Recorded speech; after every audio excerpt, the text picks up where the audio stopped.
Okay.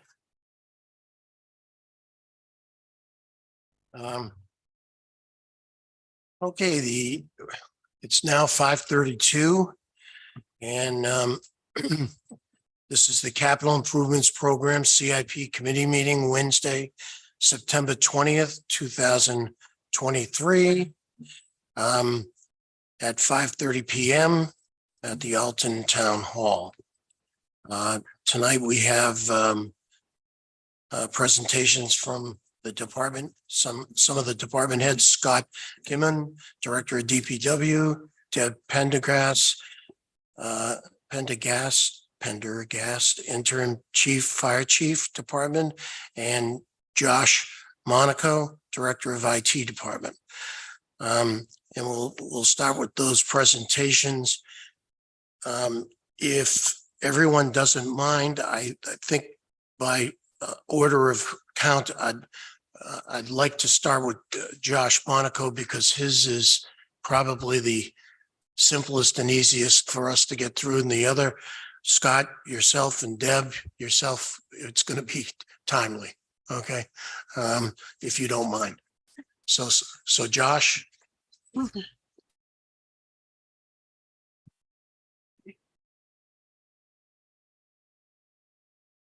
Welcome.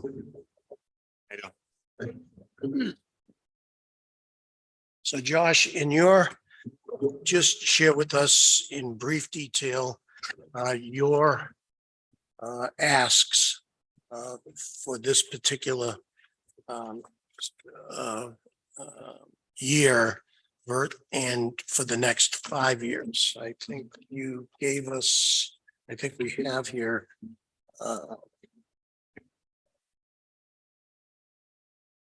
your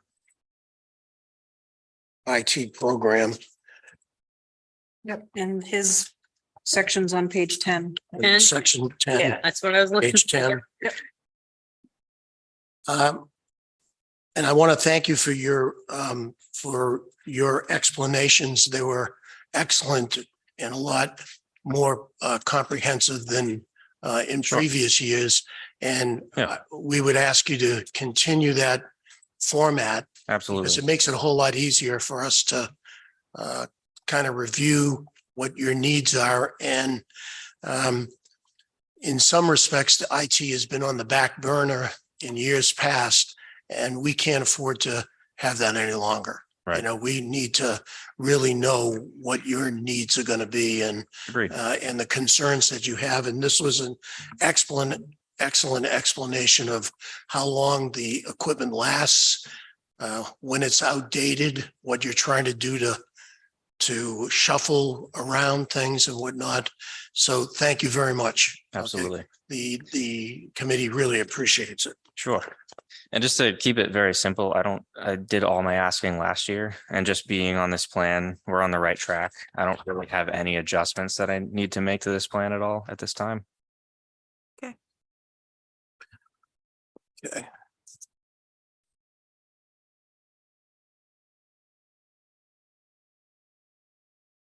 So you feel pretty comfortable still with what we had last year? Yes. And what you're going to need for this year coming up in 2024, which is approximately $5,400. That's correct. Okay. And then the following year, around 14,000, I'm roughing it. And our biggest year is going to be in 2027. Correct. And can you just elaborate? I think, can you just elaborate a little bit more on the service itself? Okay, because it seems to be the big number. Okay. Correct. So that's the point where the plan meets its maturity, and then we do a complete technology refresh of all equipment, desktops, workstations, laptops, servers. Okay. Do you think that, I mean, it says 6 servers, okay, is what you would be wanting in 2027. Do you think it would be better to spread them out over a period of years Okay, do you think they'll last, those 6 servers will last that period of time? Oh, absolutely. Okay. Yeah. All right, Probably be easier for you to switch them out all at once, so you didn't have 2 different, Absolutely. yeah, so that's, okay. makes sense. And you'd want to do it all at once, right? Absolutely. The old service, the new service that you plan on buying, okay, will the old service be, could they be used as a backup? That's the idea that I have, is to take the old servers offline and store them in case we have any kind of an issue, so that we could use them on a temporary basis to keep things alive. Right, so they could work together, the new service and the old service could actually work in concert with each other? Yeah, I would have them as like hot standbys, so that if the online servers go offline for any particular reason, I could tap into the old resources and use them on a temporary basis until we get the issue fixed. Okay, cool. Questions from the board? Roger?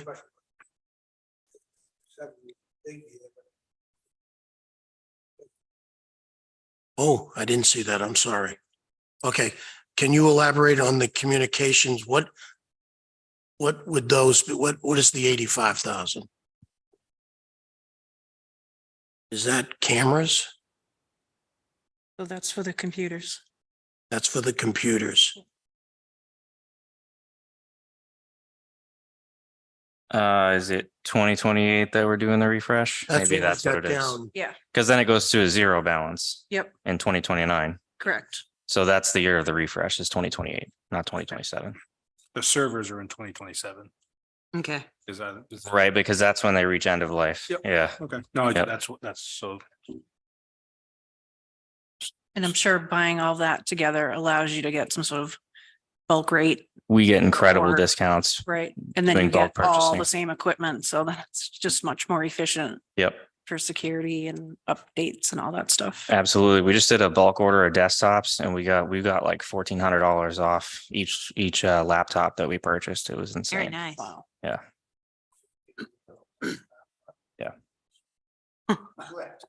Wow. That's pretty nice. So doing it this way is definitely the most cost-effective way of doing it. Okay. And that's 74 computers. So that includes laptops and whatnot. All computers, I'm gonna laptops, ask you the same desktops. question. Will you be able to use some of the laptops in case you need more, or, some of the old ones, the used ones? Past a certain period of time, the laptops don't receive updates to the hardware components inside to keep them up to date. And the more time that you go using the system, the more vulnerable it becomes. So I maybe would use it on like a temporary basis as a backup, but I wouldn't keep it running over the years. I would plan to replace it. Okay.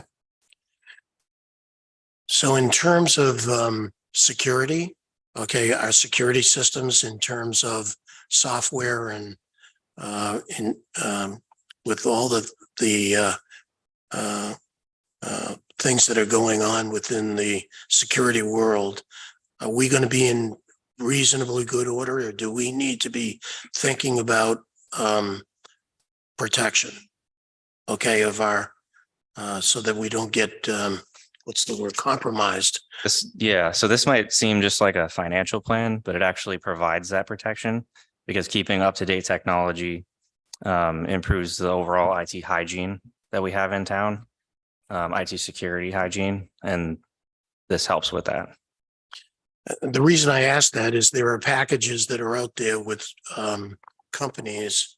And if you feel, maybe not this year, but if you feel that that would be beneficial for us to be thinking about that, if the cost of that is going to be over $20,000 at some point for us to protect our systems and we don't get compromised and whatnot, you should be considering that. Okay. Sure. Because even though it might sound that way, but it would be, I think it would be considered, even though it's not equipment, it's software, okay, or something that will protect our citizens and whatnot in the future. Because there's just an awful lot of, I mean, I don't gamble that much, but I'm glad I wasn't at MGM, Yeah. a few Yeah. weeks ago. Right. I know Roger was there, and he was not a happy camper. He couldn't get the money that he was entitled to. So, Roger, We hope that, I mean, getting this new equipment. Well, likely we're gonna have to spend $1,000. Equipment is free. Can you use your microphone, Well, please? Thank you. So what would like the maximum protection? What would something like that cost? I mean, it it shouldn't be $20,000. it all depends on how protective you want to get. I mean, if we're talking antivirus, if we're talking like Norton, which we don't use, but just as like, let's just talk about that for a second. The amount of money that we spend on our antivirus solution would not fit into this. It's too low. If we wanted to go out and get a penetration test done by certified ethical hackers, then sure, it'd be over 20,000. yeah, not that I want to spend money. I just want to know if it's something that you think we may need and you can demonstrate the need for it going forward. Certainly this committee doesn't want to spend any undue money and have the citizens pay it, but we also don't want to have to pay for ransom at some point. Yeah. Yeah, I got things, I run a tight ship. I got things pretty under wraps here. If I do find in the future that we do need something like a penetration test done based on our compliance needs, then I'll bring it up to you guys. Great. Mr. Chair, I have a question. You have a question? So I know some years back, we started bouncing around the idea of maybe being able to provide tablets or something for board members. Yes. So then that way we can kind of do away with, thick stacks of packets. Yes. Would you be able to utilize some of the older laptops, like just to be able to download, Word documents and PDFs or whatever it may be, not necessarily, online. So that way you're not safety compromised at all, just so that board members could use the extra laptops. Honestly, that's a great idea. And then that would alleviate having to purchase additional things potentially for board members. I think that's a great idea. There you go. That somebody's got to train us to use them. It wouldn't fit. I don't think it, because there's very basic needs with those tablets. Yep. So I don't think like it would fit into this if we were to like outright purchase something like that, Right. like 8 tablets and let's say like a cart to hold everything. But to reuse the older technology for that purpose, I think it's a fantastic idea. Yep. Yeah. Okay. Well, That'd be great. Andy, Yeah. any questions? Nope. Gabby? Nope. No? Roger, any more questions? Okay, thank you very much. Thank you. Okay, nice job with this, Josh. Thanks. Okay. Okay, moving right along.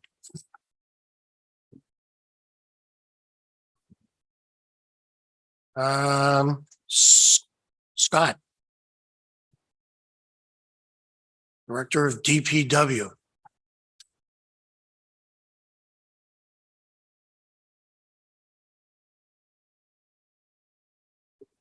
Thank you for coming. You bet. Yeah, you say that now.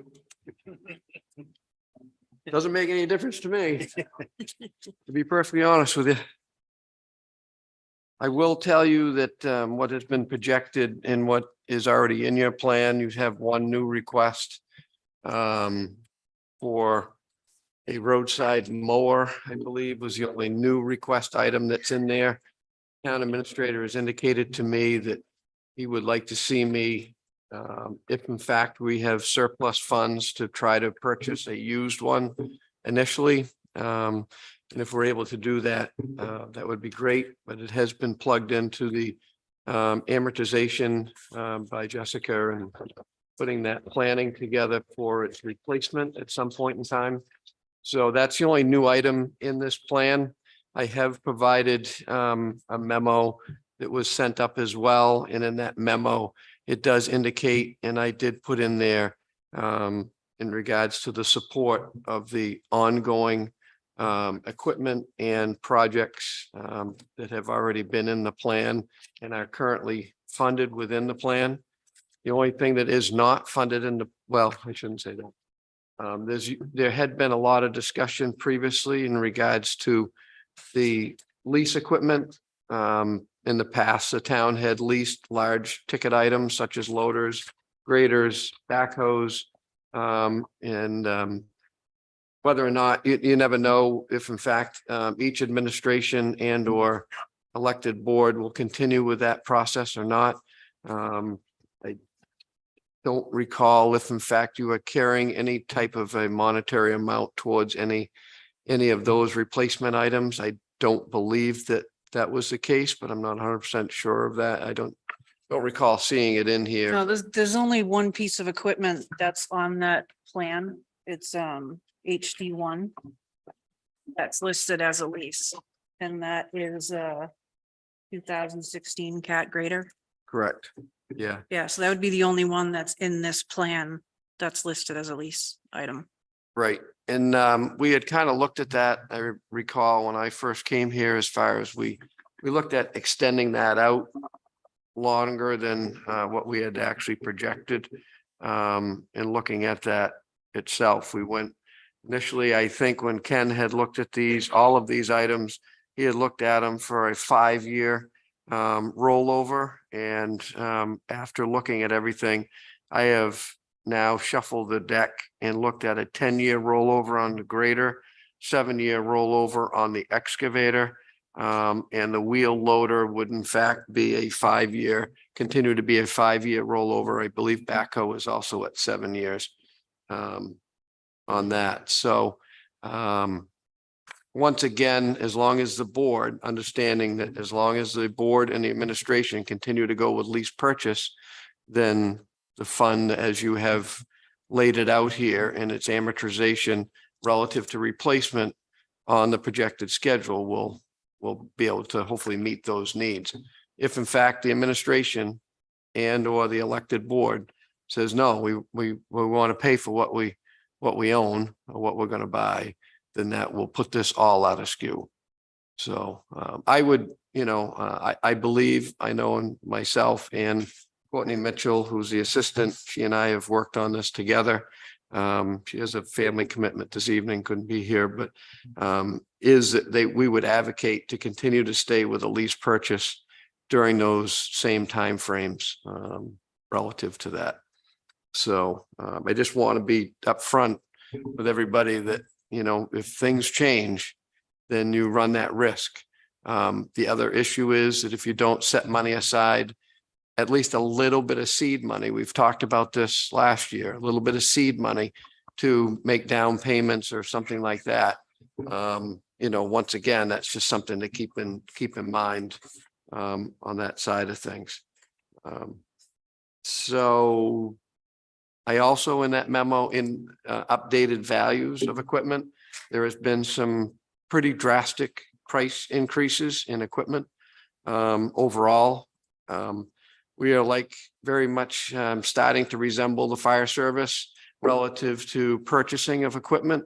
Now, in order to purchase a piece of snow fighting equipment, you're looking at least a minimum of 18 months from time of order till time of delivery. And that's a bare minimum.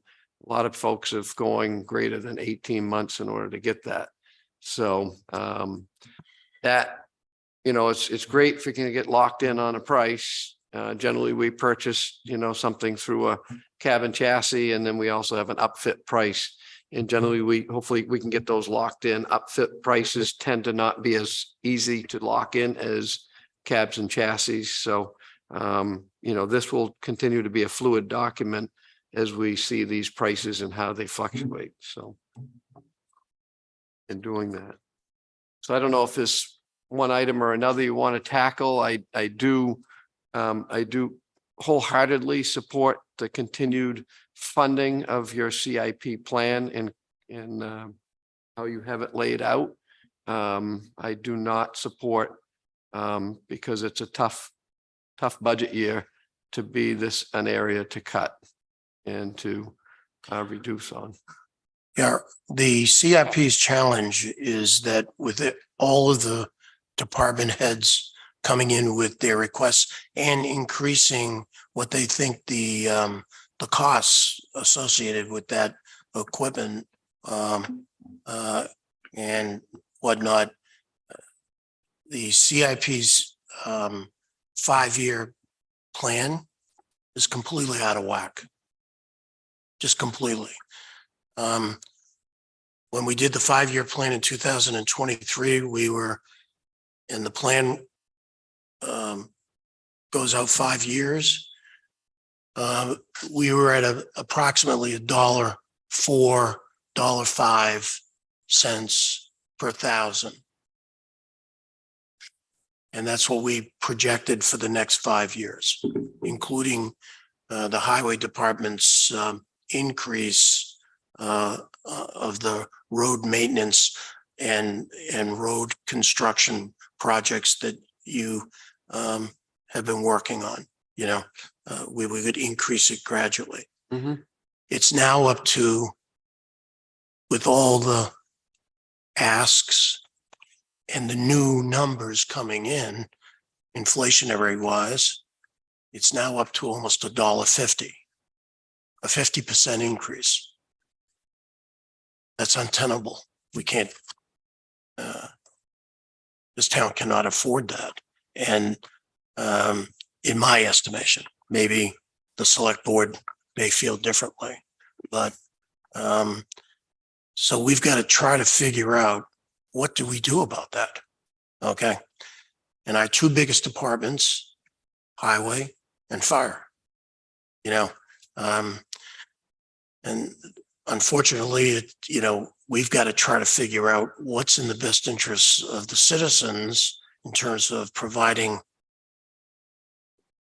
the services that they require, and at the same time trying to keep the taxpayer base from doing huge fluctuations. So it's going to be this one. It's going to be a difficult process for us, and I think we're going to be asking both the highway department and the fire department very pointed questions on what can we do to reduce the next 5 years in terms of capital equipment, or is there another means by which we can obtain this equipment that is needed, whether it's used, leased, whatever. But Scott, to go up 50%, they should run me out of the chairman out of the town. We've got to try to find a mechanism to do it, whether it's in the highway construction and reclamation and everything else, or in equipment. Can we find a mechanism to try to balance that? So that's our dilemma. I think I just would share that, and I've sat both in administration and I've sat where Jessica is. Haven't sat as a member, but certainly has been an advocate in capital improvement plan committees. And I would say that you here in Alton are probably in a better position by using only 5-year plans versus 10-year plans. In my observation, I've seen 10-year plans in 2 other communities, and then this one in a 5-year. The 5-year is easier to be adjusted. That doesn't still take away that you're up 50%. 50%, in my opinion. Now, once again, I'm not a taxpayer here in this community, but I will tell you that if in fact you're going to own and maintain certain amount of infrastructure within your community and levels of service, that comes with it with a price tag. And the people in this community need to realize that in order to do that, and maintain a level of service, there comes with it a price tag. And what I'm saying is that if you say, well, listen, we don't want you to buy a dump truck every 10 years. We want you to buy them every 15 or 20 years. And that doesn't work anymore. Years ago, we used to Band-Aid and put things together and drive around here with army trucks and all kinds of other things that were falling apart and Band-Aid them together. I'm short 3 staff people. And I can tell you right now, I can't afford to have a breakdown. Can I put somebody in a seat? In other words, we could maybe start parking things and not drive them because we don't have enough people to drive them. Oh yeah, we could do that. And when people start calling, make sure I give everybody's phone number out. When they find out that their road isn't going to be plowed for another 45 minutes to an hour, or you know, those types of things, because 3 plow routes with not being maintained is 30 miles center line miles of road. Or, you know, I mean, that's just how it adds up. So it's all about a level of service. Right now, the life cycles that you have for the equipment in here, I feel is in fact accurate. I think that we have modified and changed a lot of the things that we're doing. We are buying used equipment and doing that and moving forward. We've purchased a used bucket truck. We're looking to purchase a used roadside mower. I get calls all the time.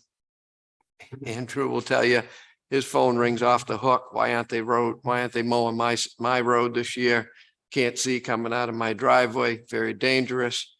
I only have enough funds in the operating budget to hire a contractor to do it. You know, only 25 to 30% of the town.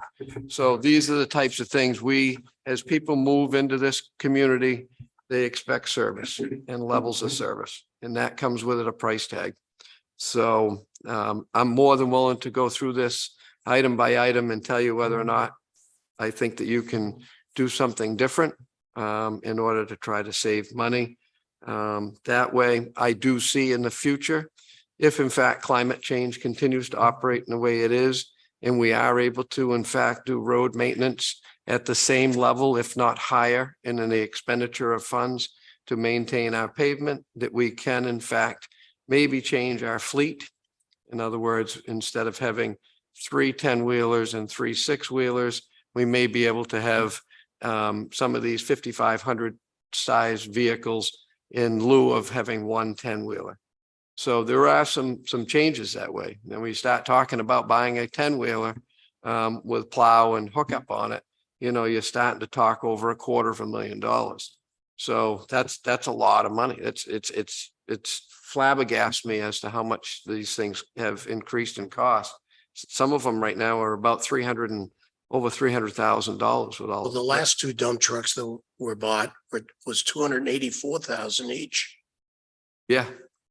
So that, I mean, the $250,000 just went by the wayside. yeah. You know, so it's north of 300,000. Yeah, 10-wheelers are about 315 now. A 6-wheel is about 250, Right, all equipped. right.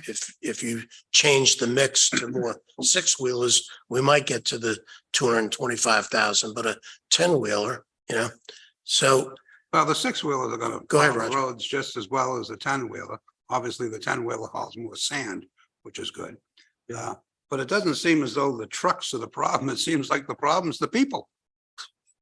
People in the seats. Oh, having staff. I mean, I see all kinds of plow trucks. I mean, so it doesn't look like we're in a shortage of trucks. Just seems as though. Oh, yeah, no, not asking for anything more or anything, asking to maintain what we have currently. Like I said, down the road, I think that some things will change. We've changed our de-icing operations where we don't have to haul as much material. Since we have 26 miles of gravel road, we still have to haul material. We utilize a 10-wheelers, of course, when we're doing ditching operations and those types of things, but we will be able to scale that back, in my opinion, probably by 1 10-wheeler over the next period of time. Yeah. Your predecessor, Can. he was and the board went along with it. Okay, he was insistent that they needed certain new equipment. Okay, and we spent a ton of money on equipment in the last 4 years that I'm aware of in terms of dump trucks and other equipment. So yes, you're right. And I'm happy that you're not asking for more. Okay, because we're trying to figure out how can we mitigate this and mitigate the $1.50 versus, I mean, it's approximately a 50% increase. It's maybe 45%, but Right. it's just, how do we justify that? Okay. And it's a very good point. Well, the town wants these services. We've got to provide it. But we have a citizens that will not be able to afford to stay into this town if we continue to do the things that they're doing. They're not going to be able to pay their taxes and their mortgages. We have local citizens that are going to struggle if we don't come up with some pliable answers. Okay. So it's up to us, the heads and this committee, to make recommendations to the select board. What they decide to do may be something totally different, because every year I get a surprise, okay, that something was bought that wasn't even on the plan, and maybe it was needed, maybe it wasn't. I have no idea. Or something got included because it was in the warrant article that was never discussed. Right. Like the parking lots. Yep. Never discussed. All of a sudden, $170,000 was spent. Well, where did we get that money? Came from somewhere, and There's we a did the warrant work, article. and it needed to be done, but it was not on our 2023 plan. Right. So how do we do proper planning to give proper advice without knowing that? So I have asked the select board if they're going to make some decisions based on that. Can they give us a heads up? Okay. Some of that stuff, which is not your issue, but it is your issue. Okay. Because you're the department head, and we usually cut off the heads of the department heads. Okay. But, I don't want to be barbaric about it. Okay. I get it. I've been actually using wood chippers. Okay. I think it's a whole lot easier. Right. Okay. Yeah. Anyways, so is there anything that you can think of as we go forward over the next 5 years, whether it's used or leased, that could mitigate? Could you at least look into that, Scott? Well, yeah, and I mean, what usually ends up happening lots of times with these plans is, and as you've seen it in the past, whether it be in public works and or the fire department, because we do have the larger equipment fleet side of things, is that sometimes things get pushed off and they get deferred. In other words, if things are operating appropriately, they're working, they haven't failed yet, then we've pushed off those expenditures.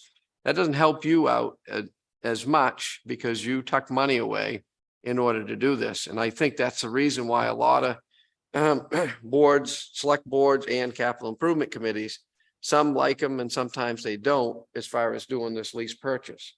Because what ends up happening is, if in fact you have these big ticket items, okay, and you end up saving, and then it gets pushed off a little bit farther, then you're still continuing to save. And then you make the purchase. Some people don't want to have their money invested that way. They'd rather invest it when it's going to happen and over that life cycle going forward. So they'd rather do the lease where they end up taking big ticket items that are in the hundreds of thousands, and then do that multi-year lease. Generally, they like to have some form of a down payment. So they would look at a percentage of this capital plan being done. So in other words, you could scale back, for an example, your contribution amounts in order to accommodate the potential for a down payment, and then a lease which could be managed over the life cycle of the vehicle or piece of equipment. So the idea with the rotation of the loaders, for an example, every 5 years, was that the value of that loader is going to bring a higher return when you trade that in. So when you do that, you don't have to actually lease as much. In other words, instead of it being 225,000, then hopefully it's only going to be, anywhere from 85 to 110, something in that line.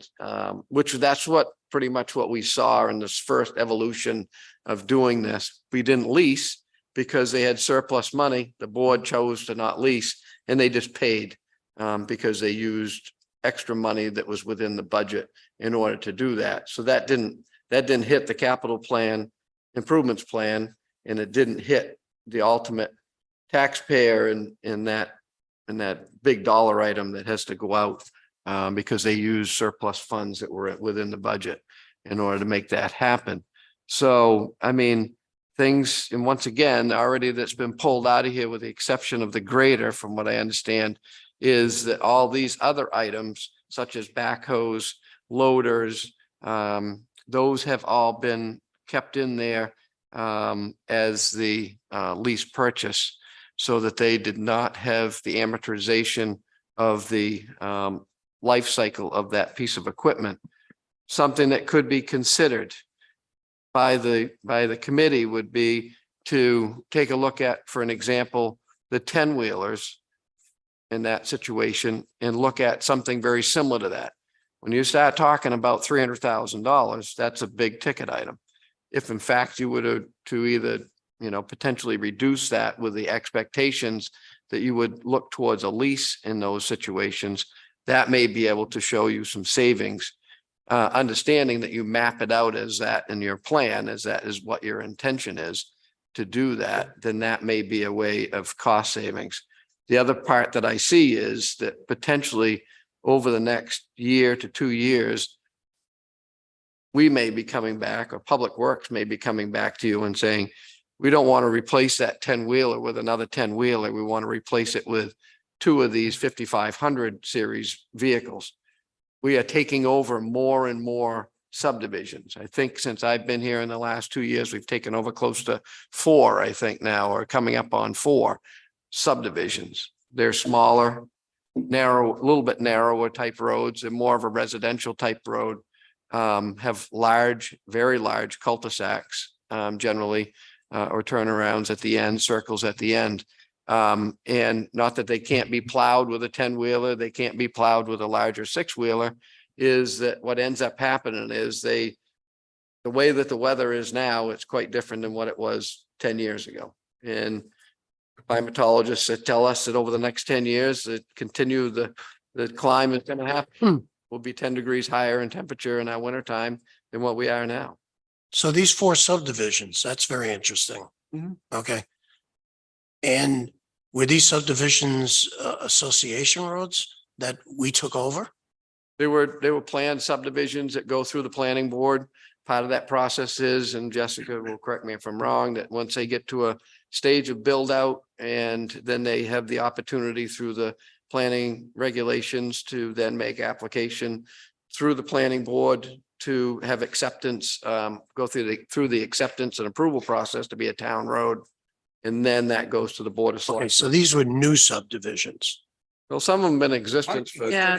pretty old, Yeah, there was 2 of them, at least 2 of them, maybe 3 that were quite old. roughly 15-ish years old. But they got enough houses in them to qualify. Yeah, now with the influx of people that have come into the community and all this build out that's happening, that now these rest of these lots have either been built out and or they have now people residing here on a full-time basis. And now they're saying, hey, listen, we want these services. We're going to pay these taxes. We want to have the town services and have town maintained road. Right. So with that, that's adding on to like plowing operations. We had a team meeting this morning looking at that as well. So how much, with these 4 subdivisions, how much more highway are you plowing and maintaining? I mean, with these 4 subdivisions, I want to say that we're probably inwards around 3, close to maybe 2.5 to 3 miles cumulatively, centerline miles. You know, you have Hopewell, we have Ridge Road, Laura Lane that were added. I know I'm missing another one here in my head, but High Point. High Point Yeah. that was added as well. But Hopewell was an association. Was, Was. Hmm. Was. So, Bear died. Yeah. Yeah, but it's still an association. They have an association there. yeah, Why did we take it over? because they go through the steps and criteria in order to bring that to the, So shouldn't there have been an Acceptance. impact fee, okay, for the town if they're going to maintain it from now on? I can't answer that. I don't know how. That's not how that works. Well, then, so the application goes in and who gives the approval? The planning board? No, so the planning board just gives final approval to the subdivision. And then from that point, then they petition the selectmen to take the road over. So that it goes in the selectmen's hands. And that's up to them to decide. And they accepted Hopewell. Yeah. Yes. That's been happening for years. I mean, that's just the way it is. Yeah. Usually if it comes to us, it's the Yeah. planning board agrees with it, Scott agrees with it. We make sure everybody Yeah, the agrees. town engineer is involved. Yeah, there's a lot. There's a review process that ends up happening with it, but understand. So when you talk about going up 50% in your CIP committee, in your CIP plan as far as funding it, those people there, I mean, they've been paying taxes right along, whether Oh, they're yeah. getting their road plowed Yeah, that- or paved or any of that kind of stuff as well. But this is another, reason for, once again, it's a level of service. They probably didn't have the same level of service with their private contractors. Maybe they did, maybe they didn't, that they would have with the town. I could tell you that I know of a couple that, were so ecstatic that the town was able to, was going to be taking them over because of the level of service. Yes. So I mean, not that I'm not looking for more business, believe me. But that's just an evolution of what happens in the municipal world. So. Right, there's about 5 other sort of major subdivisions. Yeah, that and there's still more haven't- coming up the pike. I mean, That still haven't come in for final road approval and yeah, I mean, the next large one will be the one down off of Old Wolfboro Road mhm. there, Bryn. Yeah, I don't know what the name of the McDuffie. subdivision Yeah, is, but Ridgewood. Mhm. Jedry's subdivision, that's a large, be pretty, I don't know, must be at least a couple miles of road there. Of course, we're going to have an increase of tax revenue for all these new subdivisions, but You're gonna see a substantial, the town assessor will tell you that right now, I mean, maybe Jessica knows what the magic number is, but he's projected I just- already some significant value change in the overall town value of assessed property value. I went through this evolution already when I was in Moultonborough. Moultonborough, property rich communities, got the largest amount of lakefront on Lake Winnipesaukee. When I was there, we started out, we were down around 1 billion worth of assessed property value when I was there as a police chief.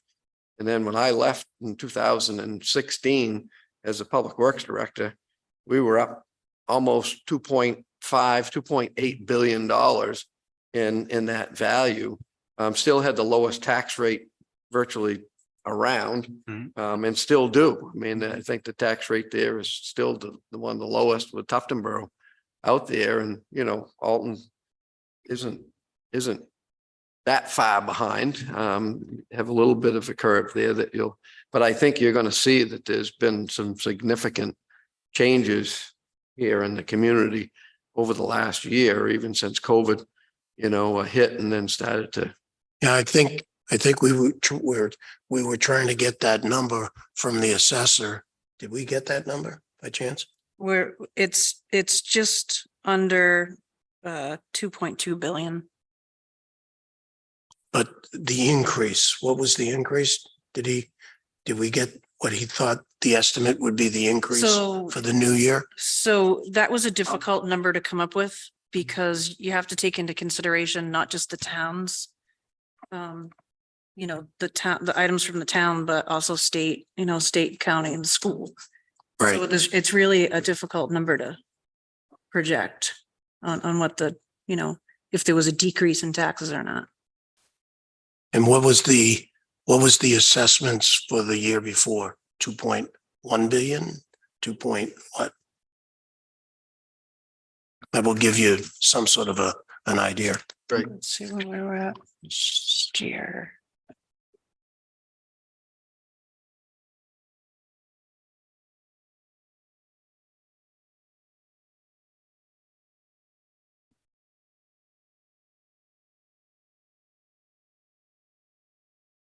Yep, I have 2.176.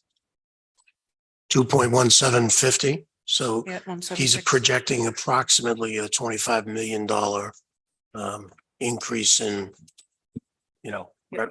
values, which I think we thought it was going to be around 23 million. I think that was the discussion at That the last sounds meeting. familiar, yeah. Yeah. Okay. Yeah, so I mean, it's, in that situation, the monies that have been allocated and, I mean, just talking about vehicles themselves, I mean, that is one area that I think that you may be able to make some tweaks to. Overall, our big ticket expenditures, I've continued to push out, which I pushed out the street sweeper, which was supposed to have been, a while back. It's in here at a very, in my opinion, is still that's a replacement value price.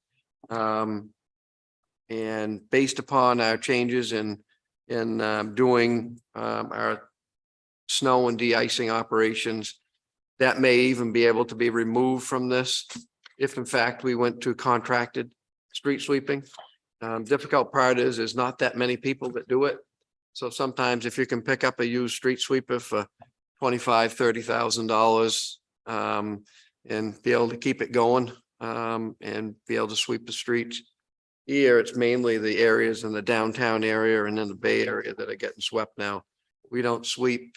Before, we used to spend between 8 and 12 weeks sweeping the roads because they put 4,000 yards of sand on them. That doesn't happen any longer. We don't even use 1,000 yards of sand anymore. So it's changed considerably. So though that is one of those ticket items that potentially will be able to come off the plan. So, okay. In looking at that. So if in fact you did make a reduction, for an example, in the contributions, if in fact I had to look at this, I would say, and I need to buy a dump truck because that is a frontline type of piece. I would forego and look towards contracted for things like street sweeping. As far as the in here is also we have a military roller, and we've been fortunate enough to be able to still get parts for it and still be able to utilize it. If I can keep that thing running till the end of time, it'll be great. And that's another little bit of a savings that's in here. I would always look to just replace that with another used type of vehicle in order to be able to fulfill that obligation. We utilize that. Kenny was rebuilding roads from the ground up in some areas. So he was using that not only for doing his gravel road maintenance, but he was also using it on his road reconstruction areas. We do some road reconstruction areas, but they are not as in depth as what Ken did. I'm into preserving what we currently have, making some repairs to what we have, and then doing more maintenance versus reconstruction. There may be times that we may end up having to do some significant reconstruction, but if I had to do something like that and I didn't have a roller that was reliable or something, you go rent one, and you rent it for a month, and it's not $129,000, it's $4,000. So those are the types of things that can change and modify. The only difficulty you have when you rent things is availability when you need them. When you own them and you have them, and as long as they're not a high cost item, there, then generally that makes it easier for us to plan our work. Typically with the rental companies, which I'm very familiar with, if you give them advance notice, plenty of advance notice, okay? And in your case, utilizing the vibratory rule, if this rule was not to work, Yep. right?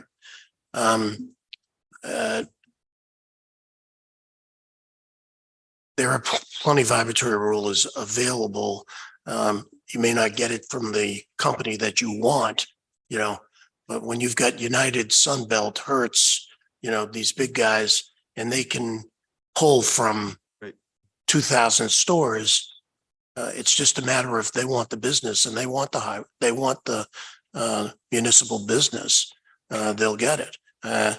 You know, just MB Tractor alone has a couple of vibratory rollers that could be utilized. Never mind,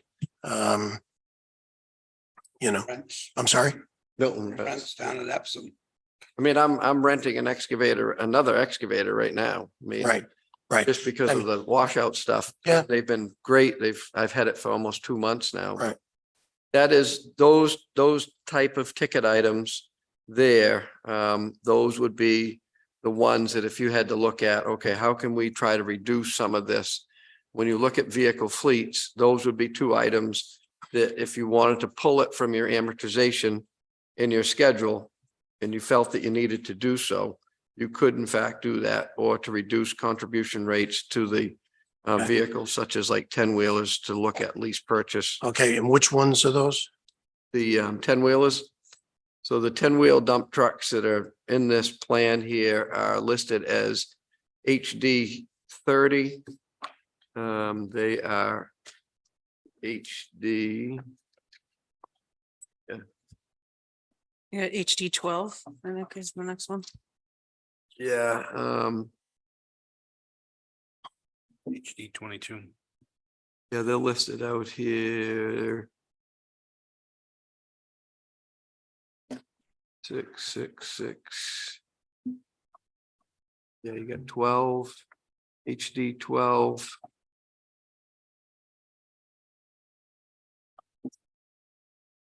Oh, the other. The HD 22. 22. Now, the other point I was wanted to make there, Richard mentioned, Frank had mentioned that he spoke with, having the selectmen speak on behalf of these things. And that was something also that we requested, that like if something came on here, we'd want the selectmen to sign off on it. Like so if a department head said, well, I want this. We'd want it to go to the selectmen first and then come to us here. So like that, the mower there. Yep. That just kind of came on here. I mean, that to me seems to be something that we could, nix off for a little bit here, push it down the road and keep hiring the guys who do it. Yeah, you certainly can. I mean, once again, it's a level of service situation. Once again, based on what is funded through the operating budget, which is about $15,000 a year, is in fact to do about 25 to 30% of the town. So, it's kind of a, could we mow the whole town if in fact we had our own mower? Most likely you could mow if you dedicate people to being able to operate it, you could mow the whole town in 1 year. I used to mow Molten Borough. I used to mow same amount of mileage basically and do that all in 1 year. Depends on what the winters. We are. also, right. Yeah, Don't get much snow, you can mow. right. You can right through the mow. winter. I mean, if it's raining out, you can mow, I mean, there's a lot of different things that you can do with that ability to do that. So, My other question was going to be, like, I guess I'm one of the lucky ones that did my road, the Durham Road. yeah, Now they did that with 2 mowers. correct. Yeah, they had a boom mower and a side mower. So they make one pass with side mower and then they do the taking everything else back. So the difficult part with doing roadside mowing every 25 or doing it every 4 years, for an example, or close to 4 years. There and the cycle time is that it takes them that much longer because they're grinding up stuff that's this big. Versus if you mowed it every year, you wouldn't even have that. You would be able to mow it a lot quicker and a lot swifter in order to be able to do that. But when you're taking the limbs off that are sticking way out and you're taking the brush back to the stone walls there, and it's getting to be in the 1 inch diameter size or larger, it takes it longer because you gotta grind it up even more. The other issues that you have with that is you end up filling your ditches up that much faster. It gets larger sticks and debris that's in there versus just having, vegetation that you end up cutting down versus having a lot of slash that ends up being in there in that situation. That's the reason why to advocate to try to get a mower. Once again, looking at maintenance more than doing all this construction type of thing here.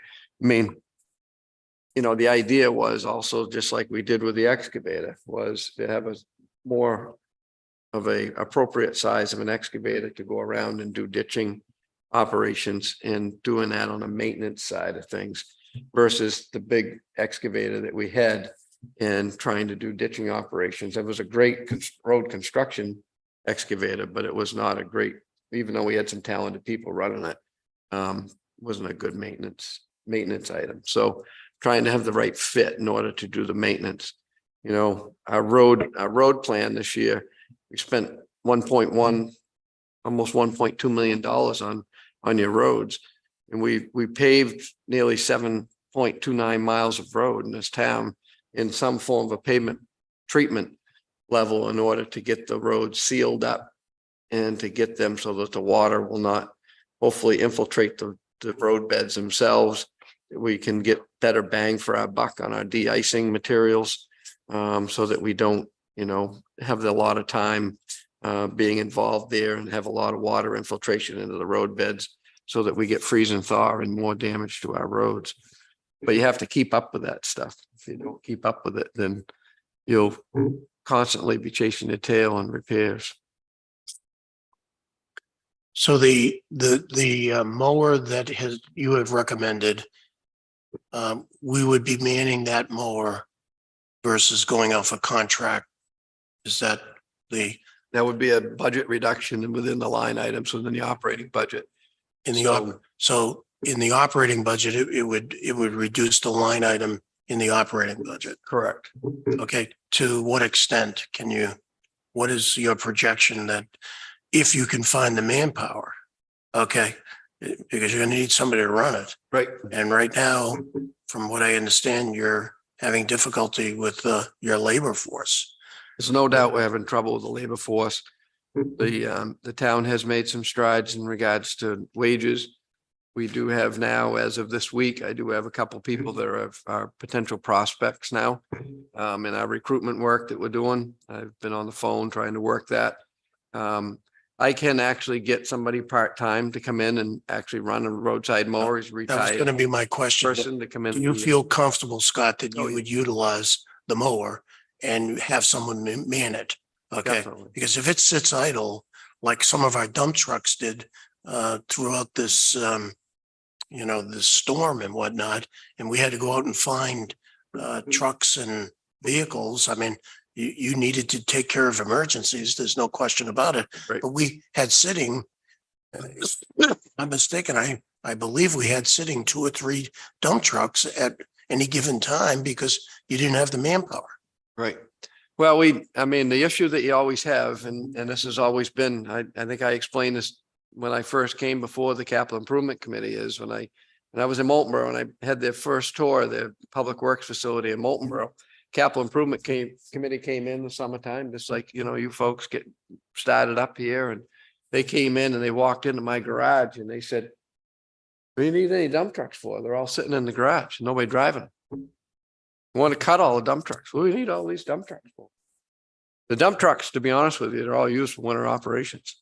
Because what happens is when you take somebody out of that driver's seat, you put them in an excavator in the summertime, you put them in a grader, Sure. you put them in a backhoe. So classically, every year out of the entire fleet of people that are plowing in a truck, there's 4 people that are operating a piece of equipment. So in the summertime, we utilize our 10-wheel dump trucks and maybe 1 6-wheel dump truck. So there's generally 3 to 4 dump trucks that get used out of the fleet down there. The 550s, those smaller size vehicles do get used, but not on a daily basis. They're used for certain functions. Grounds and maintenance does use them on occasion when they need it. But otherwise they're parked, to be honest with you. When you use the mower during the course of the year, how many months are you able to use it? Depending on the type of winter that you end up having, you could use it year round. Year round?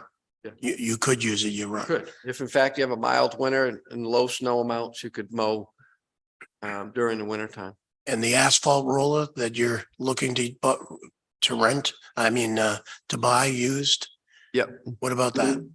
I mean, the asphalt roller, once again, that's one of those items that, we use. It's nice having it when at our disposal there. And that's the reason why buying something used and at a low cost is more appropriate than thinking about ever buying a brand new one. Because what happens is that gets used not only by us, but the water department. They end up having a water leak and they end up having to do a patch. Then we end up using that roller for that purpose. So for any of our pavement patches, we would normally use that.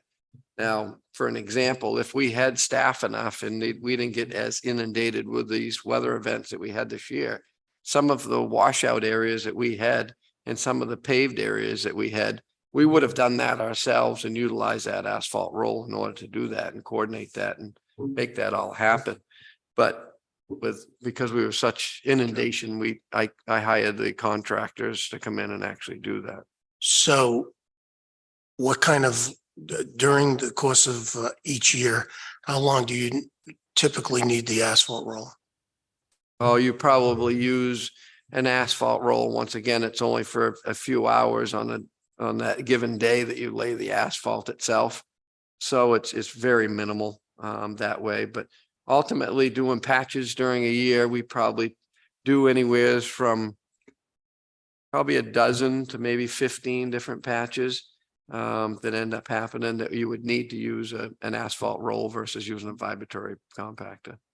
So is this asphalt roller a vibratory asphalt roller, or is it just an asphalt roller? Generally, it's just a steel drum, Steel drum, dual steel drum. It doesn't 10,000 pound drum? Yeah. Yeah. So why wouldn't we rent it? But we certainly can rent it. There's no doubt. You can grab one and rent them. Very easy that way.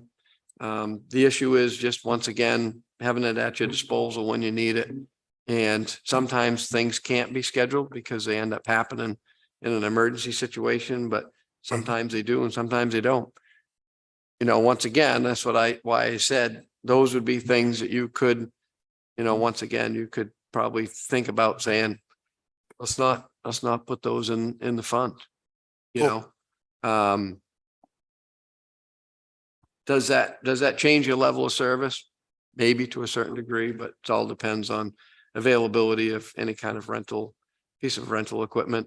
Once again, I don't think that has to be added into your operating budgets as well.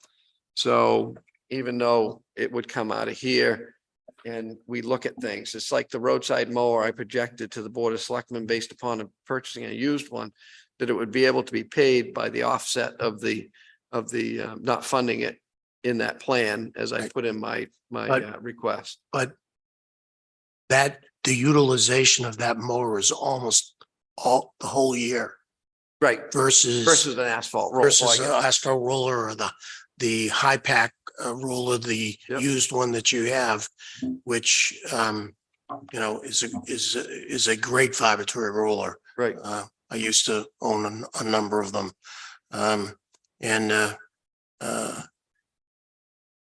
Okay, I think we've got that. Yeah. Let's go to the road maintenance now. I'm sorry. Any questions about the equipment? Gabby, you okay? Yeah, I don't have any questions about the equipment, but I was just thinking. I know you said you like the 5-year plan. We do Yeah, have the Gabby, 5 could you year. put your mic down, please? Thank you. Yeah, the 5-year plan. and you like it, that's fine. But I was thinking about the taxes, if you push it out a little more, would that help us? Like if we push to 7 years? I think we as a committee would take a look at that as we deliberate, okay? Okay. You know, which, trying to get Scott to give us his view, okay? And then I think maybe we then can try to balance that and make suggestions and whatnot. I think Scott's given us, been very kind and given us good input on the equipment side of it. If we were to go to 6, just one more question I have. Let's say we went to more 6-wheel and got rid of the 10-wheel dumps. Do you think that might be a wash? I still would not advocate to get rid of all the 10-wheel. Not all of them. I'm just saying Certainly. the could ones that you reduce- don't think you might need because you've changed the configuration. Right. Do you think, I mean, those trucks are valuable trucks, you know, and they don't have a lot of miles on them Right. and they've been well maintained. Do you think that those trucks would offset, if you sold those, would they offset the buying of the 6-wheelers down the road? I don't know that they actually. I mean, once again, you'd have to make some assessment on what you would get for a trade-in value. So, I mean, we buy internationals. I know that the town of Meredith, they just traded a 10-wheel Kenworth, because they buy Kenworths for their fleet there for their and I believe their trade-in value of their Kenworth, which was about 14 or 15 years old. And I believe their trade-in value on that was about $40,000, $40,000 to $45,000. Okay, So does that cover a cost? Or, and I mean, once again, it goes towards certainly the next purchase that may be there, but it's a relatively small amount when you look at it compared to what the Right. dollar is for that. so for next year, if you could kind of get an idea of what those vehicles are worth, okay, and then maybe project out, okay, based on that, you know, they diminish, you know, I think that might be helpful for us to figure out, you know, how we can massage and still give you the tools that you need, okay? Yeah. It's strange about those type of vehicles. You know, certain people purchase them for the purpose of continued type of operation because of all the added stuff that they have with the central hydraulics and then the plow gear and those types of things there.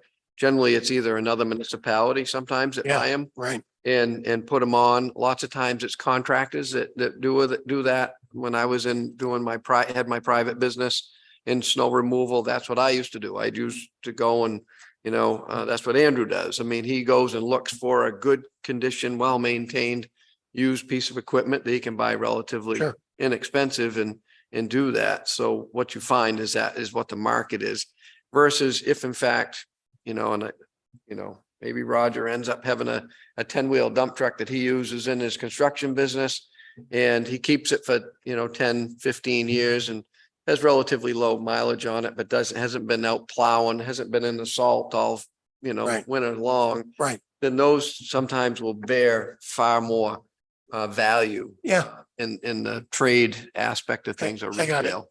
I got it. So But that's what we find is what's that. that would be helpful, though, if you could Yep. help us with that. Yep. Any more questions on equipment? Okay, let's go to road maintenance and reconstruction. I don't even know how we could even cut from that at all.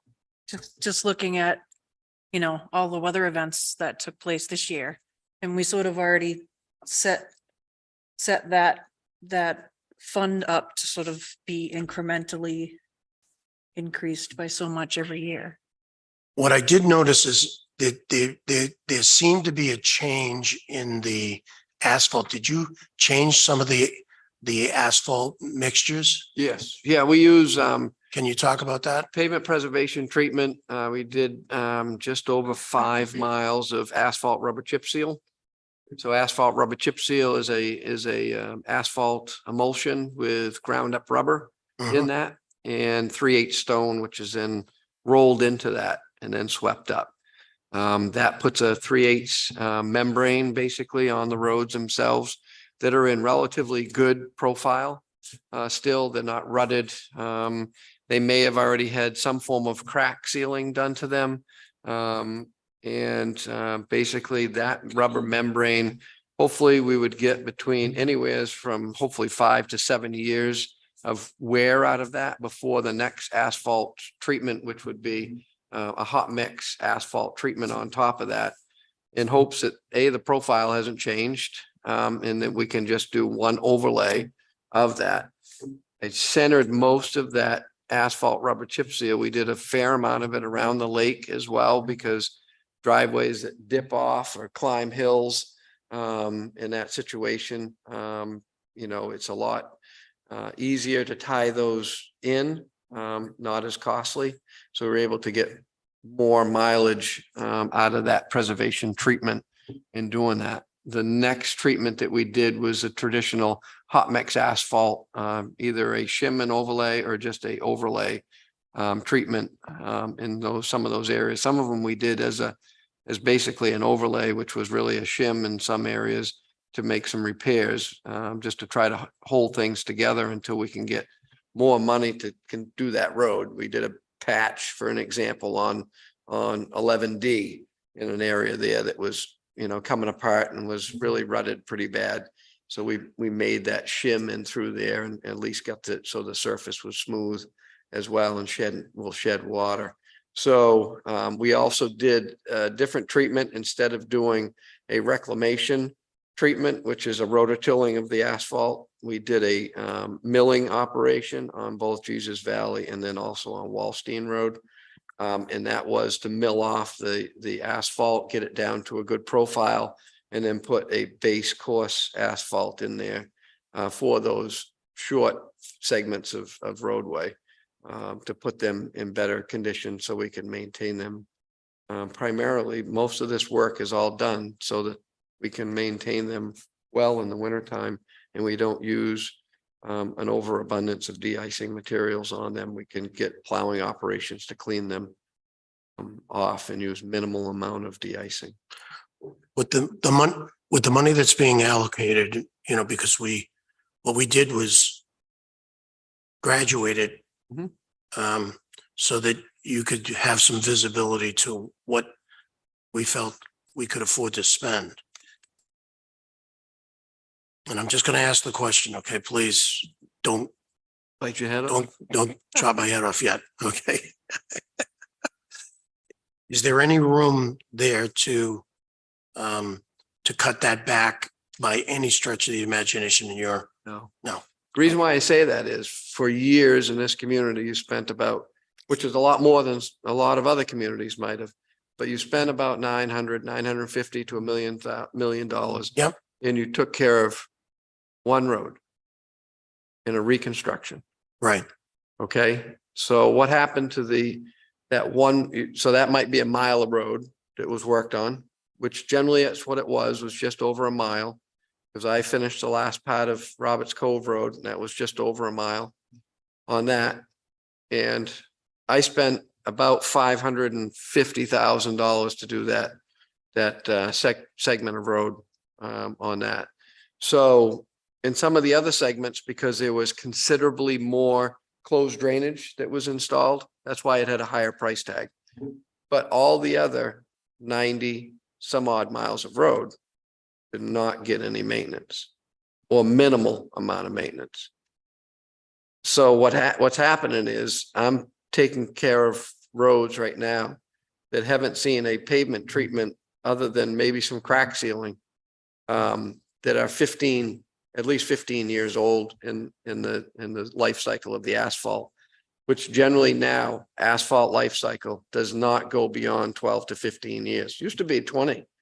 When you got virgin asphalt, used to get some great wear out of it.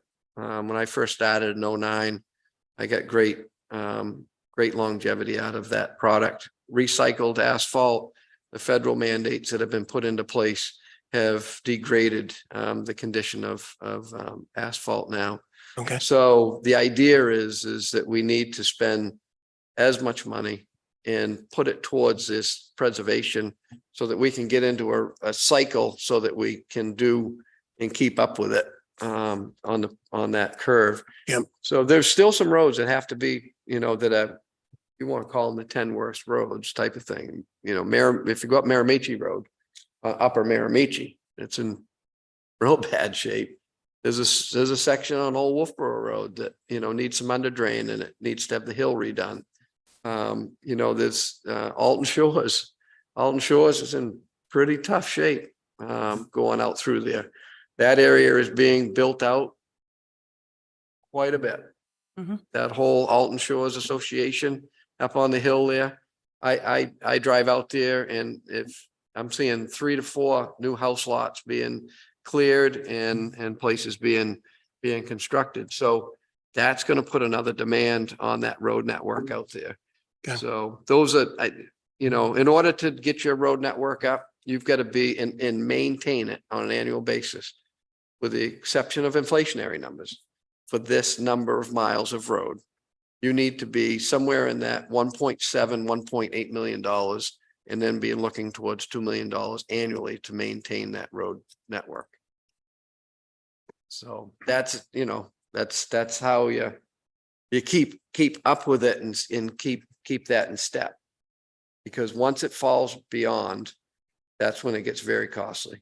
So if I was to let, for an example, Trass Side Road go beyond and have to have some kind of reclamation done to it, it would be very expensive. Yeah. Well, I wanted to bring that up as a point. Trass Side Road, that was just repaved, but now you just put the chip guard on it too.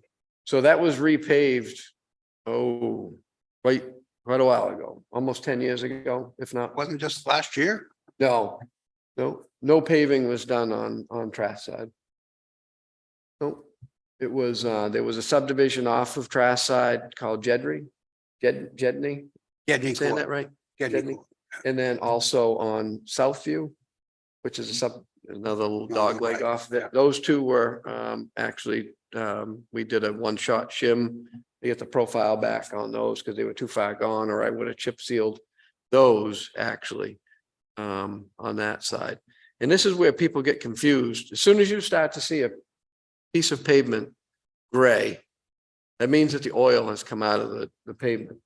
Once the oils come out of the pavement, it dries it out, just like those shingles are on that roof behind you that are starting to break all up, just like your roofs do. That's the same type of situation. Once that happens, freeze and thaw occurs, cracks your road, and then it starts to fall apart. It has no strength integrity left in it.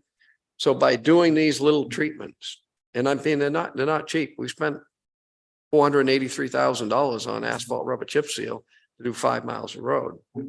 So with that in mind, that extends the life cycle out of your roads, and you'll be in better shape. I noticed the difference, but you got a lot of mileage out of it. Hopefully that will. Aesthetically, some people don't like it. They say, well, I've had people call, it's not smooth anymore. I said, listen, I'm trying to preserve your tax dollar here, Yeah. But it's going to be great in the wintertime. Okay. Yeah. Right. Roger, more questions? No, that was the only question. I haven't ridden on one yet. Yeah, it's, it has a little texture to it. Be good in the winter. Gabby, any No, more thank you. questions?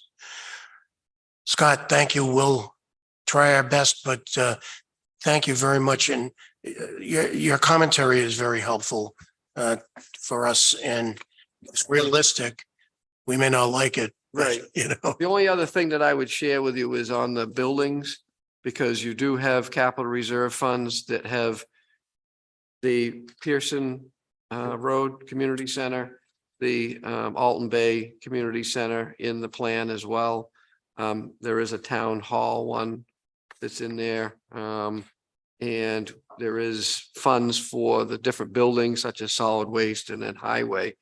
And they're be honest with you, they're, in my opinion, they're minimal contribution rates that are being put in there. I didn't put anything in there that was crazy. I just said, if you can maintain those, it's just seed money. So that, as things get looked at in the future. And then we do have projects that have been earmarked for Alton Bay Community Center, as far as being able to try to do some work on the exterior of the building. And we did the roof, as you know, a couple of years ago now, but it was to take care of the exterior, the posts out front.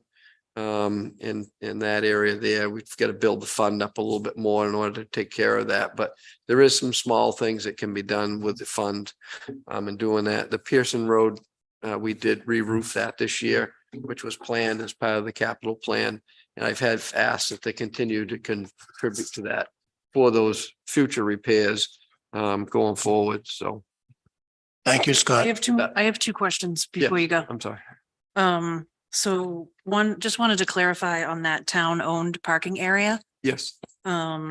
So we had that department head meeting and I was under the impression that Ryan mentioned that that was just supposed to be a one-off warrant article for the 170,000, but then you had it listed, you know, in your submission. So I just wanted to I think the clarify warrant with you, is article that, actually created a supposed to capital stay? reserve fund. okay, And so I did put in there to continue to fund that. correct. Because there are other town parking lots in town that will need to have some form of maintenance done to them. And you know, you have all the B&M parking down here and across from the police department, as well as that also trying to think where the other one was. We did talk about the Pearson Road parking lot up there as one of the other ones, and then the opposite side of the Bay parking lot, which was done a few years ago by Ken, has, you know, little ways to go, but the big nugget was in fact the Bay parking lot. We're still having some real struggles down there because of our abutters at the pavilion, but they don't want to work with us, so unfortunately it's gonna not look real pretty. That they'll be carved out and their piece will look pretty poor, which is sad. Okay. And then I had just the question regarding the bridge construction Yes. fund. So you were requesting 150,000 to come out in 2024. So currently that fund only has a little bit less than $25,000 in it.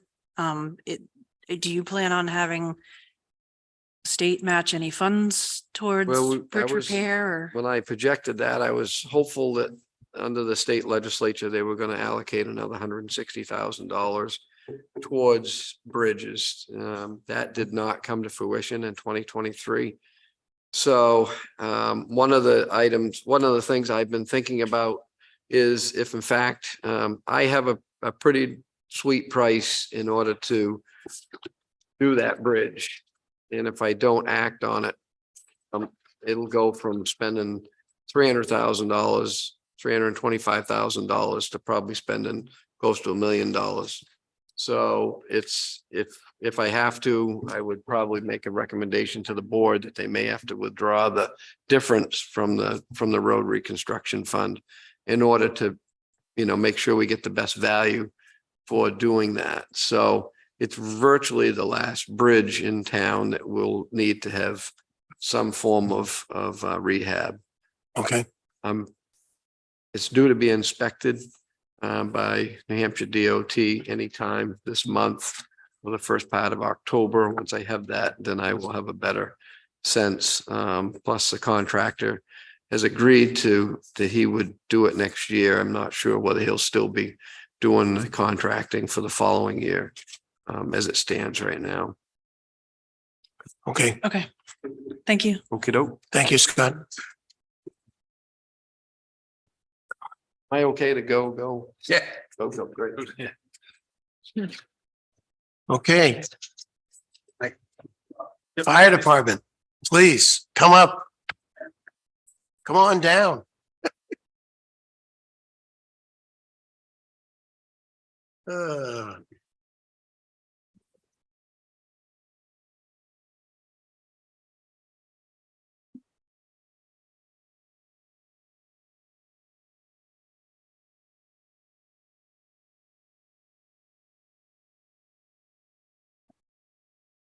Welcome. Good evening. Thank you. I'll start by introducing myself for those members that don't know me. I'm Deb Pendergast. I'm currently the interim fire chief.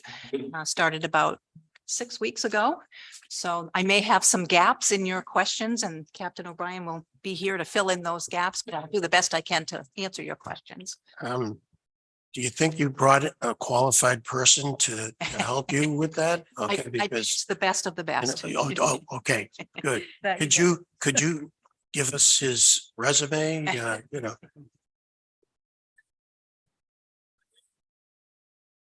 All right.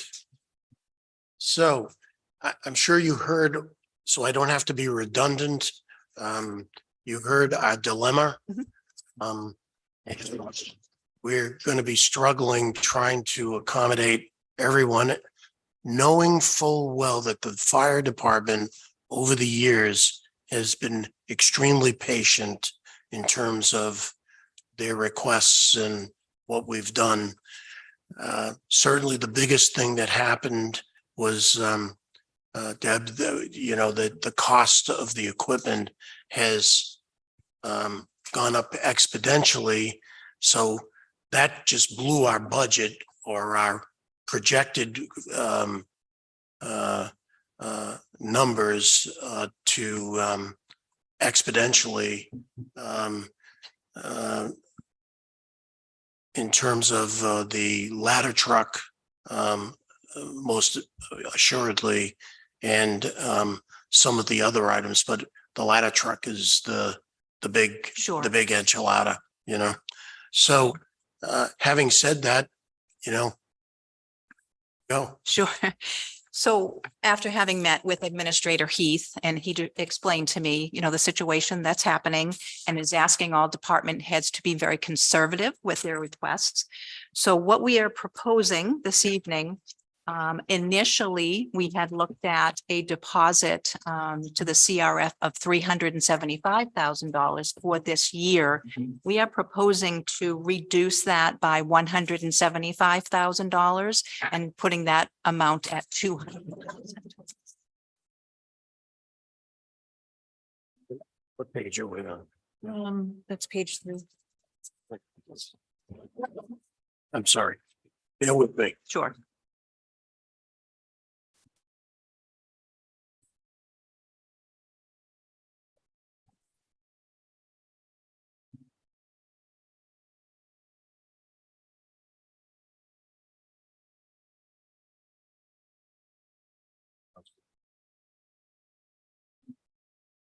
There you go. Thank you. I would be lost without my assistant here. Okay, so you're projecting, you're suggesting that in 2024, am I saying that right? 2024, that you would bring your down to by 175,000. That's correct. So So- taking away 175,000, leaving that department CRF to be $200,000. That's correct. So Okay, that's probably the big picture that we're able to do now. What that does is not eliminate any of our project items, but what it does is it pushes it further down the road. So specifically our engine 3 replacement, that would be moved to 2028. 2028. That's FD 15. Is that from the 28, That's what that looks like. 27 to FD 28? Engine 3. Yeah. That's correct. 2028.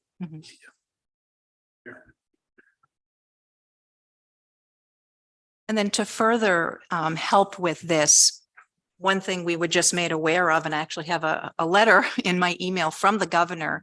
The governor signed a letter allowing police and fire departments to apply for some emergency funding, specifically to help be more resilient and respond to some of these natural disasters that are happening across the country, but certainly in New Hampshire as well. The 2 items that we have on our current project list that would be eligible for this funding would be our radios and also our technical rescue equipment. So we will be very aggressive in applying for these funds. So that would be about 300, and the second item is $59,000. That's our airbags, technical rescue equipment. So that would be a total of 359,000 if we are to be successful with this grant fund program. There is also, starting in January, a Homeland Security grant program that allows communities, again, to increase their resilience, be more prepared for disasters. Those two equipment items would also be eligible for the Homeland Security grant funding. So here's two opportunities we have to take two items off of the list that we have funding set aside for. You can never 100% guarantee grant funding, but we do have two opportunities to reduce that, those two items from our budget here. State funding opportunity. State funding opportunity. And the state funding specifically is called the Immediate Needs Funding, and it is for disaster preparedness. Immediate need That's correct. funding. Immediate need. For disaster preparedness, is that what you said? Yes. Mhm. Super. And when will you be applying for this? So literally just got the email to and spoke with the captain to let us know that this funding is available. We'll be reaching out to the state Homeland Security office tomorrow. Each of the towns in New Hampshire have a representative, as you know, from Homeland Security that will assist us, get us the application, help us with filling it out, because this is a new process for us. So that one is available starting pretty quickly. And then the Homeland Security, the national funding, is available starting in January, or the application process opens in January. So that's great. Wonderful. How do I start this off? It came to my attention in Wolfboro that they just bought a ladder truck and it cost them $1.2 million. Or no, I take that back. The company wanted to build them $1.2 million or $1.3 million, but they had a contract that I believe they ended up fighting over, had the COO come in, and the COO said, we can't build this. We're going to lose money. We're bailing out. I don't know how you bail out of a contract, but, without, significant penalties. But they negotiated, from what I understand, and I'm not exactly sure of the new price tag for the ladder truck. Do you know if it was 110 footer that they got? It's 100-foot platform. 100 foot platform. Okay. But I believe it was somewhere around $1 million versus the $1.2 million, $1.3 million, but it was negotiated because they had a contract of 800,000 and but the company that was going to build it reneged. So there was a negotiation.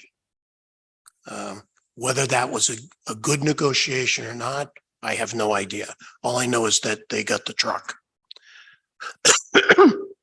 Along with that, one of their engine trucks, they leased.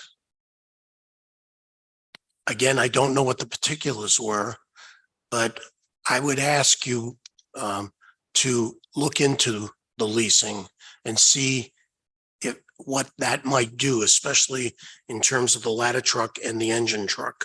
Okay, down the road. I have no idea if it's worthwhile, but I do know one thing: when you lease, it's spread out over a long period of time, and there's usually some deposits, but that could mitigate the amount you get your trucks. But that could mitigate over the next 10 years, 15 years, if we balance that. Okay. And then if we decide we want to keep the truck, those trucks, then there would be a buyout. Because these are significant numbers. Because we're a municipality and because the fire trucks are expensive, there are lease options. Okay. And I would ask you to maybe talk to the town of Wolfboro this is certainly for the future, okay? I would ask you to talk to the town of Wolfboro about that. What I'm really pleased about it, at least there's another ladder truck close by for the fire department to be able to be utilized. Because isn't there one in New Durham also, or am I saying that right, Yes. Patrick? There is. I believe there's one in New Durham, and now there's one in Wolfboro, which they're pretty close towns to us. Certainly, it'd be nice to have a ladder truck. And then, One in Alton, I'm sorry, a ladder truck in Alton. yeah, we have a ladder truck, but you know, how many feet is the ladder truck? The current one is 75 75 feet, and it's 20 years old. to 99. So we're looking at 23 What's years the old. bad part? The 24 years 75 feet of the 99. Mhm. It's almost as old as you. I got a 68 Mac. It's almost as old as you, Roger. No. And I Uh, think because at the time, obviously, our, Yeah, our, we do- our toys. And we do have a expensive. ladder truck, but Yeah. So we have a ladder truck, but we also have the availability when, a question for you, when we bring in another fire department, I'm sure they probably charge us. No? We're part of Is a it- mutual aid district. So it's mutual, so we get mutual aid from these departments, right? Provided it's equal, Mutual. mutual. So in other words, if we were responding to another department 30 times a month and they only responded to us one time a month, probably the chiefs would get together and do some talking. Okay. So as I- long as it's mutual. Mhm. But there's mutual cooperation. Yes, sir. Okay, Mhm. for instance, when the big fire happened in Wolfboro at the Hunters, Mhm. okay. It was like a 5 alarm, from what I remember, or maybe a 6 alarm. So Alton went there to help out. Sure. Okay, Wolfboro would do the same for us if we needed, or at least do standby or whatever happens with that. The other thing I would ask you to do, okay, because you know, this 1,600,000 just blew the socks right out of trying to meet that 1,600,000 and you coming up with the 850, that is going to be very helpful. Thank you. Okay. Thank you for really looking at that. A friend of mine contacted me and we missed out on a fire truck in Pennsylvania that was a 110 footer that had 7,000 miles on it. Okay. And I didn't know about it. I wish I had. And when I did contact Philadelphia, they had already sold it. And I hate to tell you what they sold it for, okay?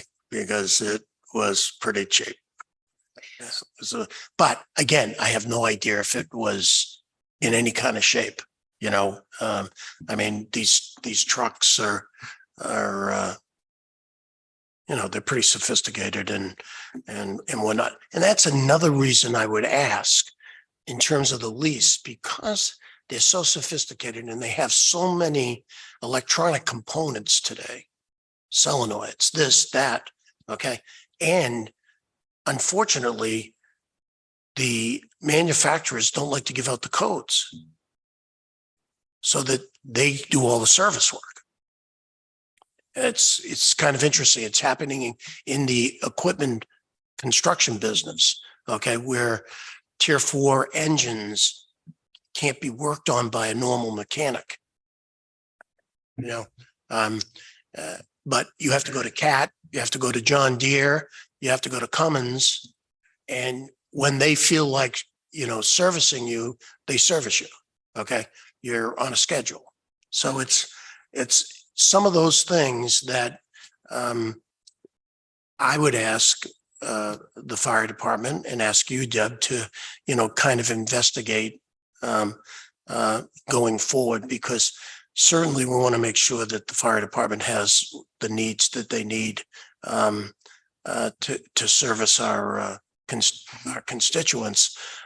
But again, we're trying to balance this, you know, and boy, I'll tell you, it's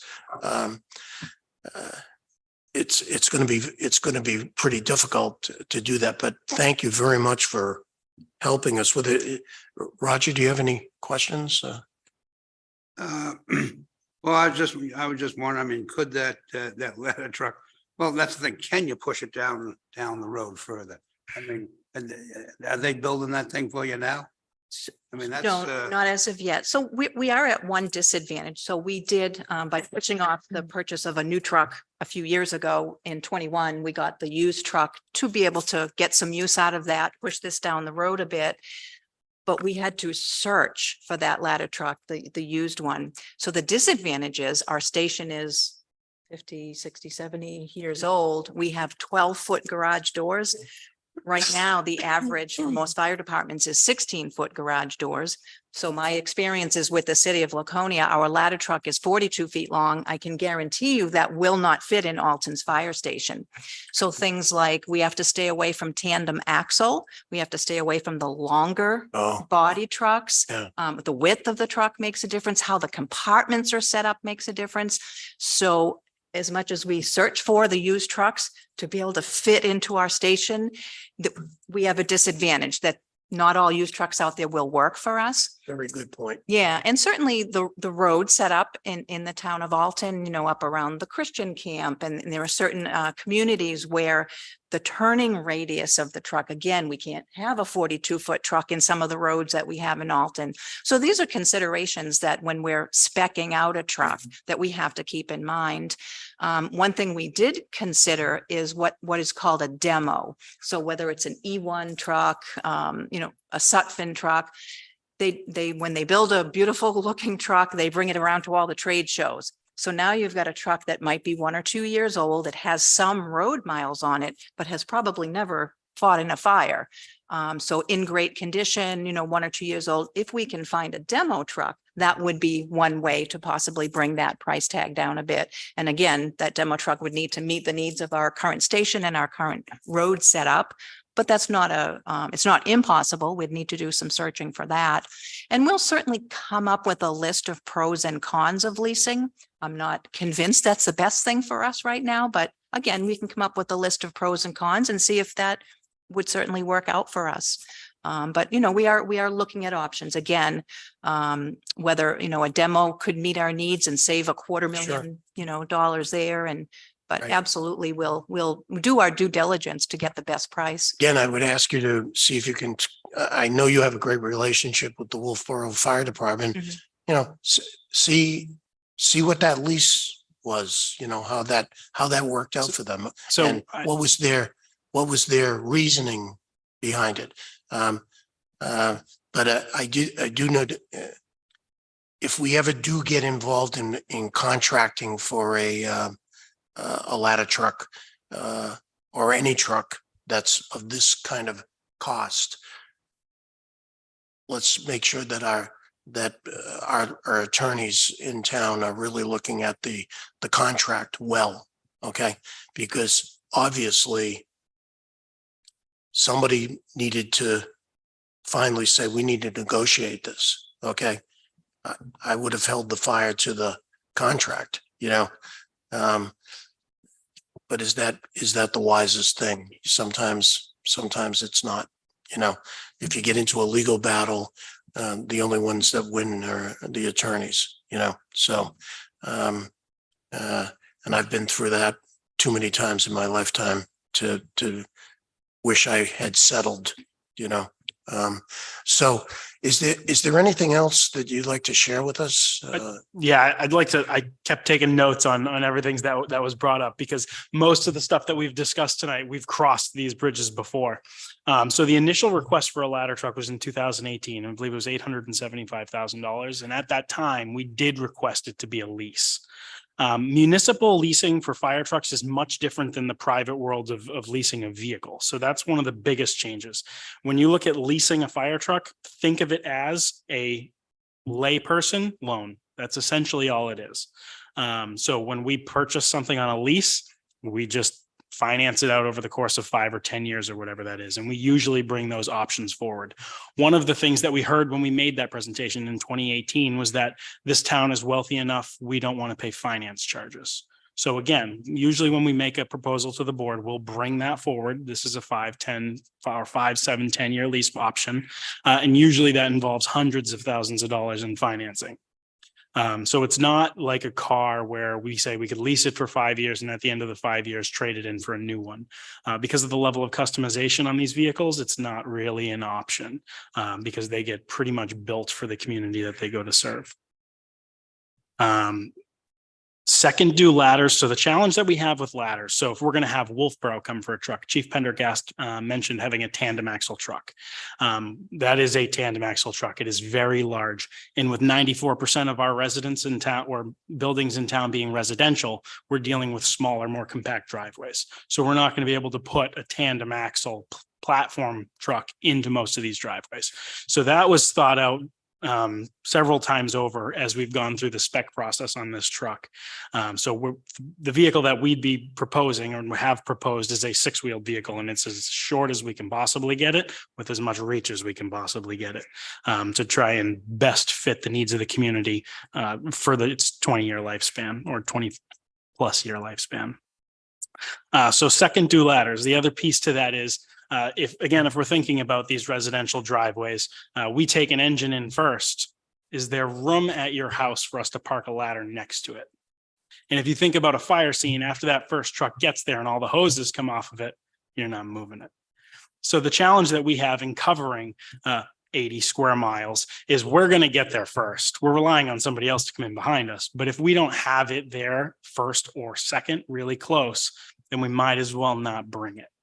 So that's why we have a policy in the department. If it's in the hydrant district, the ladder truck goes first. If it's outside of the hydrant district and we know there's an engine right behind it, the ladder truck goes first. Because we know if we're going to effect a rescue or use it as a working platform for our firefighters, then we need to have it up front. So that's the big point behind owning a ladder and not necessarily relying on another community for it. The Wolfboro deal specifically, so they came back to Wolfboro prior to their delivery, and they said that you need to pay a sum of money. That again, they would be losing money if they sold the truck because they had ordered it 2 years prior. By the time it came to delivery, it was right in the heat of inflation, if you will. So they did reach a deal. I don't know the numbers. I believe it was about half of what the manufacturer came back with. When we made this initial pitch to the select board, and I think it was April or May for the purchase of this for 2025, we had a lot of conversations with the manufacturer that we were suggesting. And the information that they gave us is that even through all of this record inflation, they never went back on a contract and ever asked for more money from any one of the contract holders. So we felt pretty comfortable with that. So I would again make sure that that is the case when we go to repitch this purchase.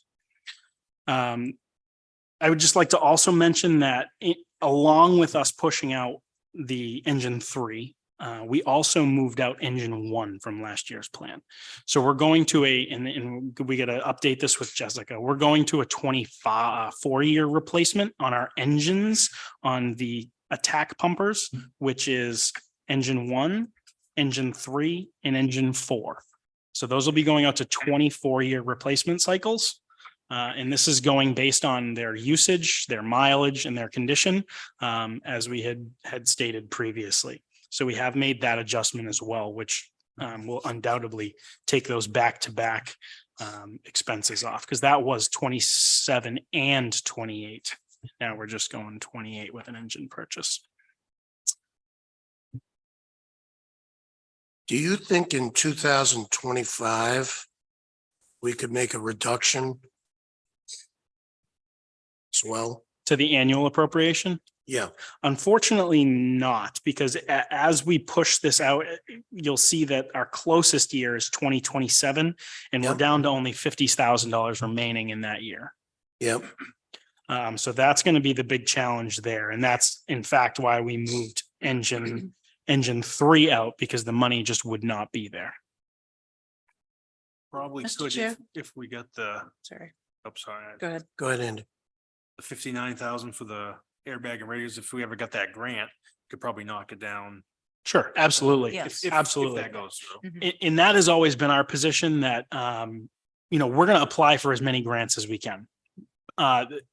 but we still need to plan Right. for if we don't get them. And that'll be because- not until next year, because we wouldn't know until That's next Sure, year. precisely. It'd be a Absolutely. last minute thing, I guess. One of the things that challenges us the most with these grants is the financial need side of it. So they look at tax rates and the percent below poverty level, like those kinds of things. And that it really makes grant acquisition difficult for us. Mr. Chair, if I can just add one point to your going back to, where the ladder truck was at the very beginning. So I just want to point out that in the 2021 CIP, the ladder truck was listed as 950,000. And so now projected out to 2026, we're at 1.6 million. So just kind of throwing those numbers out to kind of see where it was from just 2 years ago. Sure. Out to 2026. And that Just- matches my Toyota and my Dodge. My, personal vehicles have gone up, I believe it's 17% in 3 years. And this, obviously your larger vehicles are matching that, if not more. Yeah, that's an enormous jump. So in terms of size requirements, again, and we have a whole justification packet built out for the select board. But in terms of the 100-foot truck, we have more and more houses being put in this town, as everybody knows, that are plus 2,000 square feet. More like 4,000, 5,000, 6,000 square feet. So it's not always in terms of the height, it's the reach, especially when we look at the solar systems that are being installed. Metal roofing is huge. So putting firefighters on those metal roofs or roofs with solar panels is not safe. And we in fact won't do it. So we got to give them that working platform. The other piece on there was training. There was a comment about codes and being able to read the computer systems on the trucks. The manufacturer that we work with now, our former town mechanic, actually went to school and was given a laptop. And he had full access to the entire truck.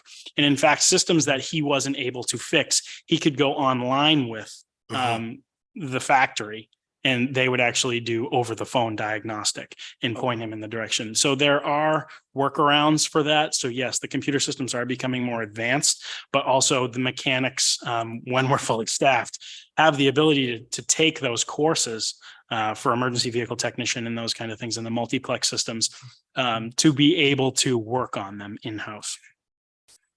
And then the last one is we talk about pushing it again but our caution would be inflation. So right now already from the quote we had last year is increased 10%. So our quote from last year was, I believe, $514,000. So we're already over that 1.6. Up just barely. Yeah. So we would have to make most likely reductions in something on the truck to try and meet this budget number as it stands today. So engine 3, Yes. what if we were to extend that out a couple of years? How, Sure. I mean, the equipment. Sure. So let me just, I'll try and explain this as best as possible. So we have 3 attack fire engines in town. They're trucks that we would consider for the firefighters to ride out on and immediately enter a house and put out fires. We have 3 of them. One of them is the primary one, the one that the duty crew is going to roll out on every day, respond to motor vehicle accidents, smoke in the building, fire alarm activations, et cetera, et cetera. The other 2 sit at substations, so on either side of town, approximately 10 minutes away in somewhat remote areas that rely on volunteer people to respond to them. The truck that's out of the central station right now, the way this plan works is that truck will get replaced every 8 years. And then it goes to the substation to live out the remainder of its 16-year life.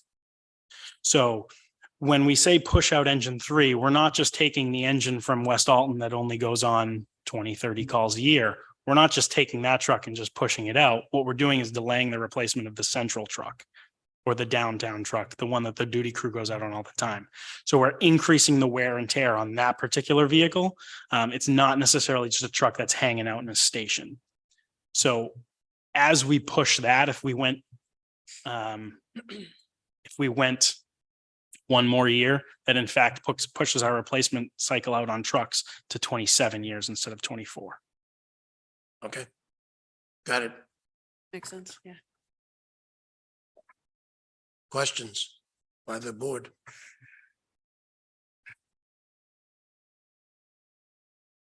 Andy, Roger, Yeah, I really don't have Gabby?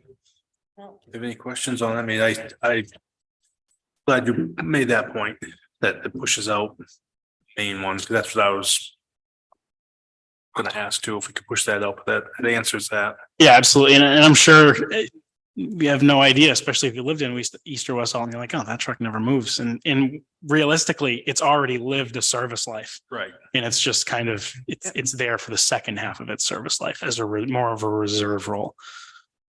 So on the ladder truck itself, okay, we're anticipating, let's say, 2026. When do you have to make that commitment? Right now, it's 2 years ahead, 2 years. So 720 next year, days. at some point, a commitment has to be made to buy that truck and see if we're going to buy it. And a contract is written and it's 2 years out. Do they require a significant deposit? So unfortunately, well, not unfortunately, we're not going to have the money in the bank to sign that contract until 2026. So we can't make that purchase, sign on that line until 2026, which means this truck effectively won't be delivered until 2028. And this was the recommendation of the Board of Selectmen last spring when we went to purchase this truck for 2025.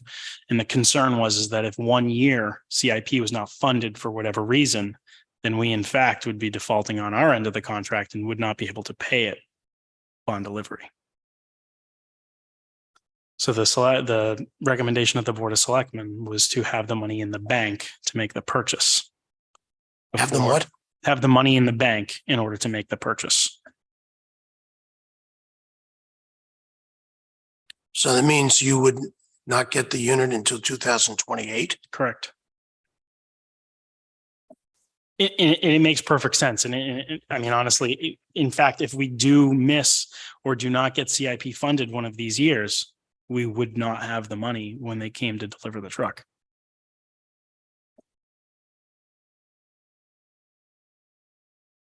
Why does that make perfect sense? To have all the money in 2026, but you're not going to get it until 2028 and pay for it. How does that make sense to me?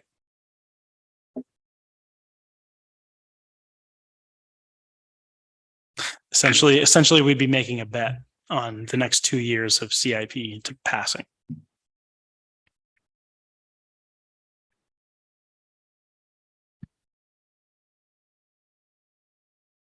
Three years, in fact. That's interesting. So to further complicate all of this, we are dealing with that. So you're gonna have the 1.6 in 26 for a truck, you're gonna get in the 28, Correct.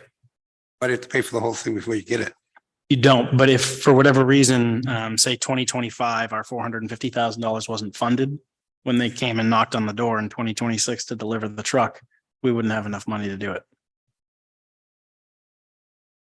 But you have until 2028 to pay for it. No, not if we bought it next year.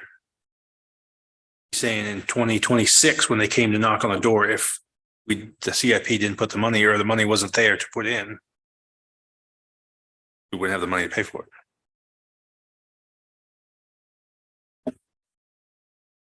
With this, and this is where we need to like figure out what that minimum dollar amount is. So the minimum dollar amount, because again, in that year with only $50,000 remaining in the bank, remember we have done a couple motor jobs over the past few years, which have been $40-something thousand. So that is a very scary number on the administration side of this plan. But again, due to inflation and the amount of apparatus that we need to replace, it was kind of one of those items that we were okay with taking the risk on. Okay. Which I think that number will look better once we move that 850 over. It does, it actually pushes it out. So I did this on our side. It creates that challenge, but in 2029. So after the adjustments are made, we'll still see it. It just kind of moves it a little bit. Okay, cool. Any more questions? From anybody? Do you have anything, Jessica? I don't know. Oh, God. Well, listen, thank you very much. Appreciate it. Okay. And Deb, the next time, maybe you can find somebody more competent, okay, to come in I doubt and, it. you know, thank you. Thank you. Patrick. Did want, Thank you. Thank you, though. Thank you, I Patrick. did want to just let you know that on Saturday, October 14th, we are doing an open house at our fire station from 10 to 2. If any of you would like to come look at our apparatus or just get a tour of the station, you're very welcome to come that day. What day is that? So it's Saturday, October 14th from 10 to 2. Bring your grandkids Thank and you. kids and, Wonderful. yeah, thank you. Thank you. Thank you. Nice meeting you. Deb. Nice to meet you as well. Thanks for the help too. My pleasure. Okay. All right. Very interesting.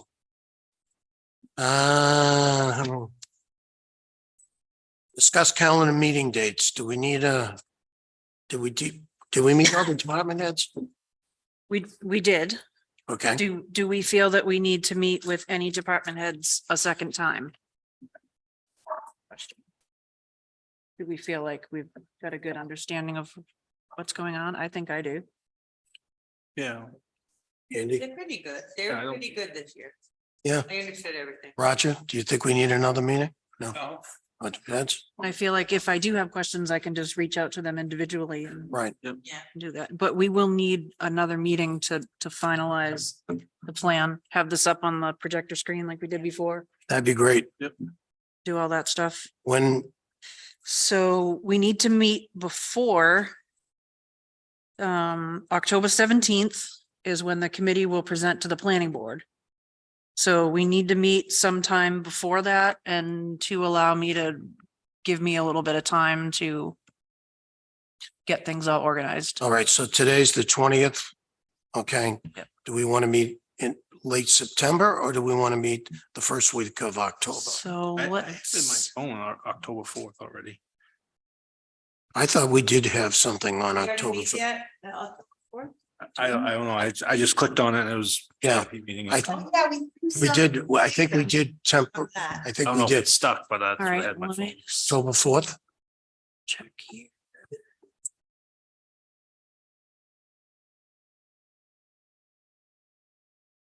Roger, how's it? As I could sell that. fine.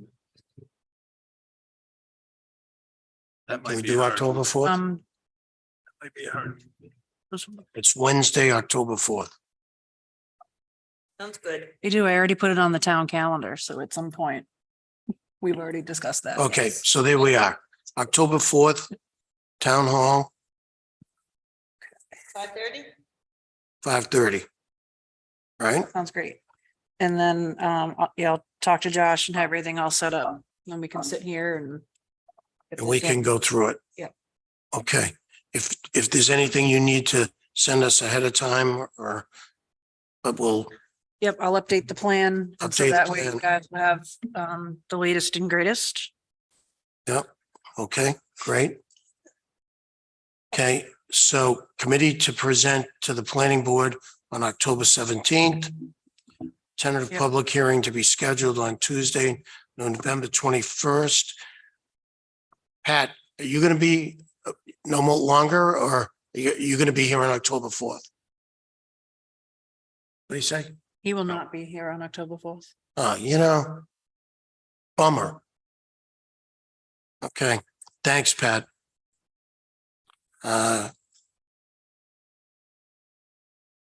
Okay, November 21st. And that's tentative just because the planning board will have to schedule that on October 17th. Okay, So that's the public hearing would be scheduled for their November planning board meeting okay, with a tentative snow date Just figured I'd throw it on there just in case. Okay, November 29th, which is it's the following Wednesday. okay. Any questions from the committee on that? No? And I do owe you minutes. I'm way behind on minutes Oh, right now. please, will you cut it out? Okay, no minutes. So we have to wait on that. Okay, is there any public input? Would anybody like to speak? Not hearing anyone. We'll move right along. Thank you. I'll entertain a motion for adjournment. I'll second that. No, I have to entertain it. I can't. Someone, Mr. Gabby. Chairman, I motion we adjourn. Okay. can I have a second? I second. Thank you. We even got a third. That's excellent. This meeting is over. Well, Okay. thank you, everyone. Appreciate it.